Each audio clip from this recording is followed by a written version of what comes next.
گروپکی چالاکوان و خوبخشان به هفکاری دیگر ریوبریا فرمانگه ها جینگه ها پارزگه ها دو که رابون بلافکرنا خوارنه لسر بفره لسر چیای گاره و اف خارنه تایبت بو گیانوران اینا بو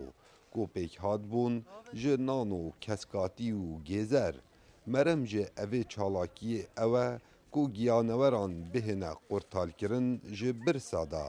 جبرکو ده اوی ورزی دا خارن گلک کم بدسوان کویتن يعني هبونا جانورين كيفي شي حيوان جانورين يدبرلا يعني جزء كي فعال كو هبونا جانا ما روجنا دا اجبر بشني هو سنجا جينجا يانجي بالانس جينجا تشكي اگر مثلا بونو من حيوان كيفي نمي احتمال جينجا هما دي تشتكي دي يخرب سيدا ودي يعني باش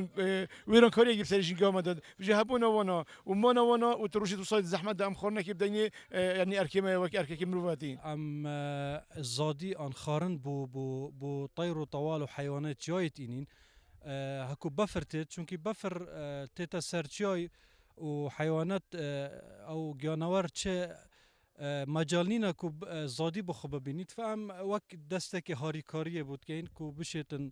بخوتن و جيانا خو پارست جه لایکی دیو ریوبر فرمانگه ها جینگه ها پارزگه ها دهو که واسا بودنگ امریکا دیارتکتن کو گرنگ اف هوین واسا ده بردوام بن داکو آجالن کیوی هبو ناوان هر هبیتن لچیاین اوه دوره اوان هوت تایبت دست پید کن کو و خارنه پایداد کن و دورا بومره مهنده کو هم بشن اف آجال کیوی اول و دوره بجیتن استمراریت یا بردوامیه بدت جیانا خو از بیجم چه داخل کو گلک نیچیروان مد ویدمی دا بخو دلیوز سانتن بیت نیچیرا خو بکتن لو ما از بیجم کو اف سال ما هوا کا برفره دست بکریه کو ما پنج بارد پیکمه ما این آینه پاریکاری خلک منطقه تایبت از بیجم دست خوشی لید کم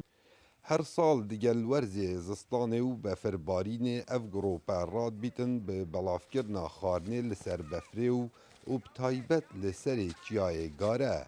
اجبرکو لأوه دوره زیده تری 320 جورن بالنده هنو و زیده باری چندین جورن آجالین کیوی کاو عمر دنگ امریکا دهوک